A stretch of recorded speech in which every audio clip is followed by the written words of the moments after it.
this video, we're going to learn about painting techniques. Did you know there was more than one way to paint? There's a lot of ways to paint. But here are some of the examples that we're going to go through, and you're going to end up with a sheet that kind of looks like this. It's not going to look exactly like this because, well, you're not me. But the idea is that we'll learn about glazing, mixing colors on your paper, using two colors on one brush to make different effects. We'll learn about pouncing. We'll learn about wet blending, and we'll learn about wet blending and kind of glazing at the same time. You'll notice that I've kind of marked up my sheet, which is what we're going to do after everything's dry, and then I've got it in my logbook so I can remember. But this is kind of what we're going to do, so get out your materials, which we'll see in just a second, and get ready.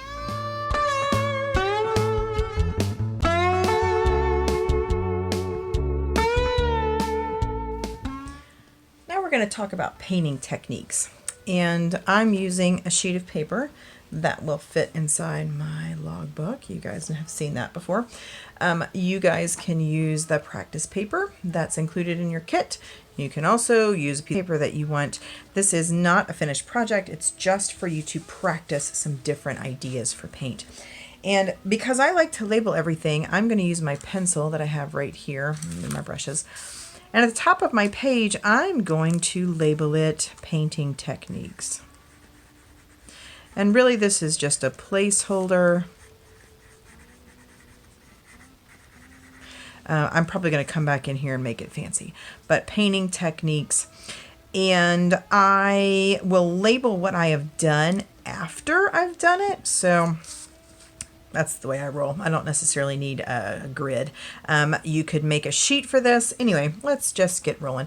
There's a couple of different things I want to do, and there are some techniques that will require some things to dry. So I'm going to kind of paint some blobs here, and we're going to go from there. All right, I'm going to have an area at the, maybe let's do it over here since I don't paint over there, but actually over here. I'm going to do a glazing area. Glazing is when you paint one layer over another. And so I'm going to get a black, and I'm going to paint a nice fat black line. And then dab my brush. I've got my scratch paper over here. Maybe I'll stick it over here so you can see it. I'm going to get rid of the black. And then I'm going to maybe do, let's just try a couple of other colors next to this, which is a blue. I'm going to use some turquoise, make a big turquoise. And then maybe I'll use red. And this, I'm just choosing these at random, guys. There's no formula for this, I promise. And then I'm going to do yellow. I'm going to wipe my brush off real good because yellow tends to get mucky real easy. So there's my yellow, and then I'm going to draw here. Okay. So I'm going to let this dry because I'm going to do some glazing work. I'm going to take the yellow that's still on my brush, and I am going to add a little bit of turquoise to it, and I'm going to make a green down here. So I've got two colors on my brush. This is one thing you can do, is paint with two colors on your brush. And you can see I've mixed on the paper, and I mixed it pretty well, but let's see what happens if I don't mix it well. I'm going to pat my brush, dry it off, and I'm going to grab both colors on my brush, so you see, and let's just do a wiggle. And you'll notice that some of the paint is mixed and some of it is not.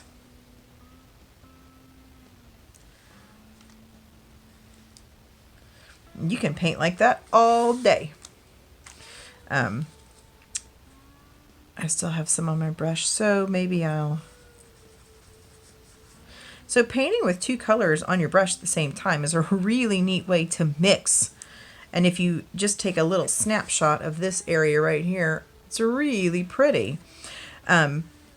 So why would you do that? If you're painting flower petals, sometimes artists will do that to make the tips of the petals one color and the base of the petals another color.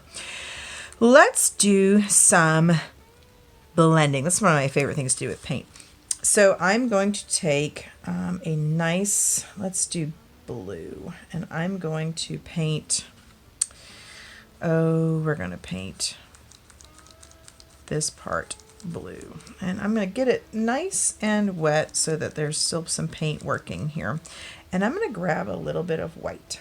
And I'm going to mix the white on this side. And you can see that the blue is getting lighter. I'm gonna turn my paper. You can always do that. The blue is super light and Easter eggy. And I'll clean my brush off, and I can even, while it's wet, make this line not so visible.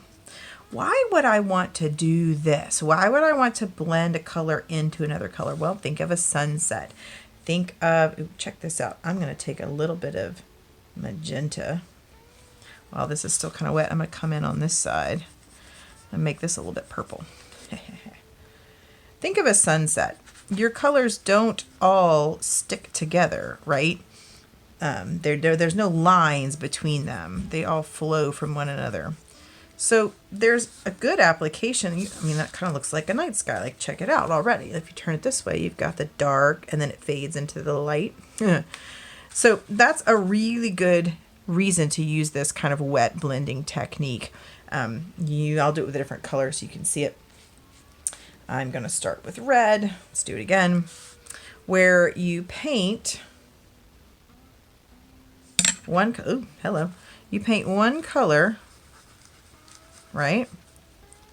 And then on the edges of that, or in the middle if you want, you can bring in other hues and mix them. So I'm going to do purple on one side and orange on the other. It's going to be crazy. This red is already dried, so it's kind of glazing, but we'll get to that in a minute. But there's enough of it wet to it blends pretty well. So I've got still some yellow over here, some orange, and now I'm going to hopefully come back with some blue while this is still wet. And I don't need a lot of blue. I'm going to come in here on the edge. And I've got blue here, and now I'm mixing it into purple. You can see where this edge is already kind of dry, and so I'm not really mixing as much as I'm going over, but the paint is transparent enough that it will kind of mix. So I let that dry too much. So it's a technique you have to do pretty fast, otherwise it's going to dry, and we don't want that to happen. Let's do one more while we're still waiting for this up here to dry. We're going to do a little bit of dry brush and scumbling. So dry brush is exactly what it sounds like. You're using a pretty dry brush loaded with some paint. So your brush is going to be dry. Dry it off. And let's use, it's pretty apparent in black. I'll use the black. So normally when you paint with a loaded brush, the paint is very wet and it just goes on. Well, if you don't want that thickness, you can tap your brush off, and then you can see that you brush with your paint and you can see the paper underneath, which is good if you just want to add a subtleness of a hint of something. Let's do another technique, which is what some people call pouncing, scumbling. Scumbling is more of a squishing and a moving. I like pouncing, where you load your brush and then you just bounce around. This is really good if you're making spots, if you're doing flowers. Now you can see that it's like my brush kind of separated into a bunch of different places. So a flat brush will do that. And if I didn't want it to be so dark, I could dip my brush, go dry it off over on my scrap paper, and then start with my pouncing. And it's really light. And the more you dry it off, right, the more you dry it off, the lighter your little pouncing marks get. And if you smush your brush, it's going to end up looking different than if you just touch it. And it's your brush, it's up to you. Most people like to say, I'm going to let this rest in my water. I've got a water cup over here. Since I'm pretty much done, I'm going to let it rest. And I'm going to really clean it out to get rid of that black. Most of the time, you really don't need your water cup. But in this case, I just used a lot of black, and I'm going to come back here and do some glazing, and I really do not want that ugly black messing it up. So I am going to wash it out in my water glass, and then I've just got a rag. I'm going to dry it off really well. You don't really want to add water to your paint, so you make sure your brush is nice and dry before you start. Okay, this looks mostly dry. See a little shiny spot right here. You can always tell if your paint is wet if it's shiny. So this is wet, it's shiny. It's a little wet down here, it's still shiny. Let's try some glazing.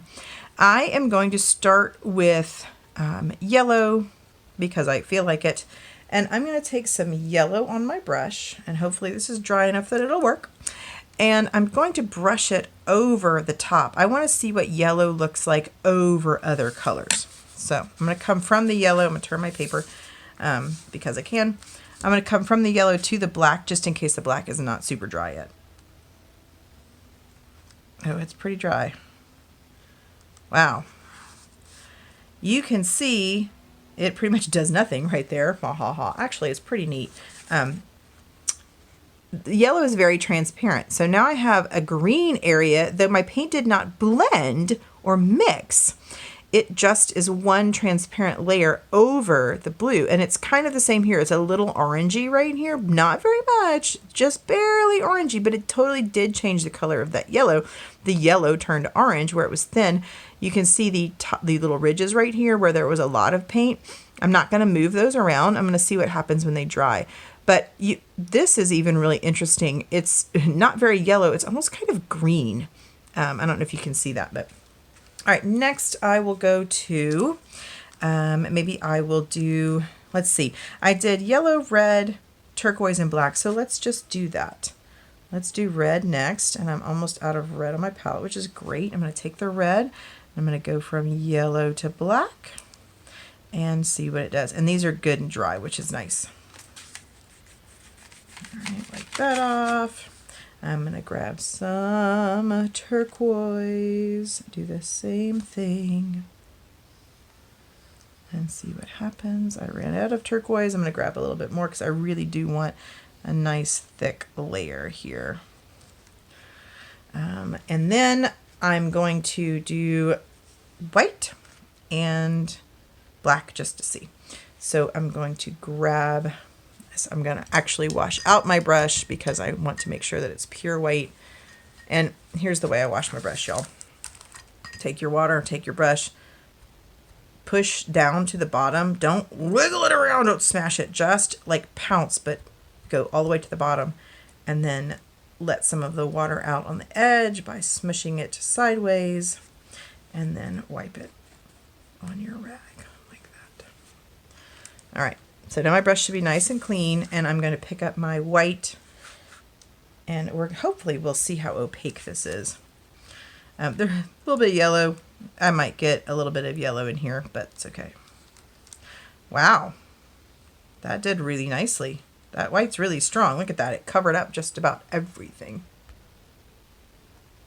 What? Weird.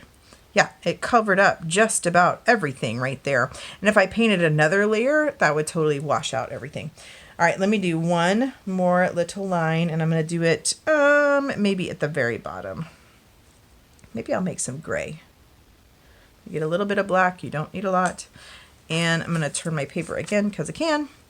And I am going to draw a little black line right here. I'm going to make some gray. Why not? And you'll also see that the black is pretty darn good at covering even without the white.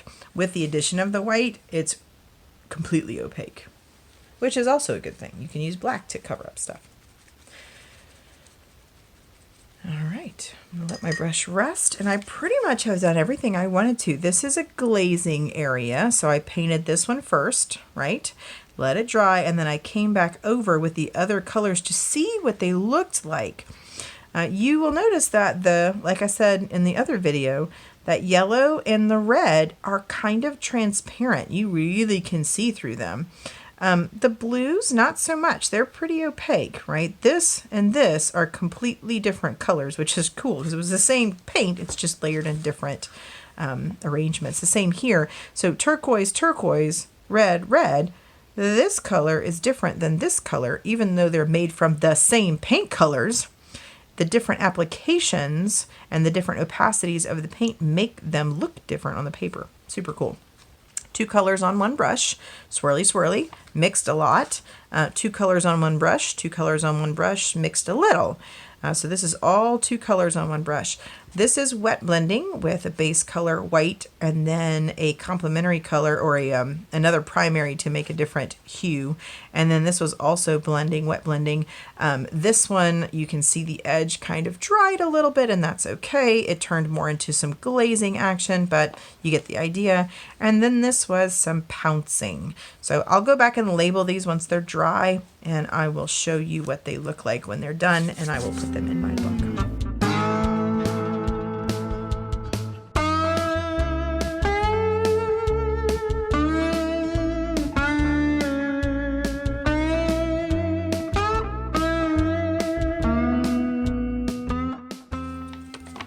And here it is, finished and decorated and made notes on. So I wrote painting techniques, and then this said this is glazing, if you can read my handwriting, glazing, and number 1 is down, and number 2 is across, and I labeled what colors I used. And I didn't make any notes here, but I could have. This is 2 colors, same brush, mixed very well, yellow turquoise, blah, blah, blah. And then here we go, squiggle, arc, light mix. You can see that I messed up here, so I painted over it with white. And funny enough, this pen I'm using is a water-based pen, and so I'm going to need to do that again so I can use, that's turquoise, not blue. I made a mistake, so I'm painting over it. I'm fixing it. This is wet blend and wet-ish blend. Remember, this one kind of dried a little bit, so I put a little asterisk here that said glaze, and I did 1, 2, 3, 1, 2, 3 to show which colors I was using and when I did it. And then a wet brush, dry brush, and then you can see the word pounce. So this is going to go in my logbook, and it's all finished.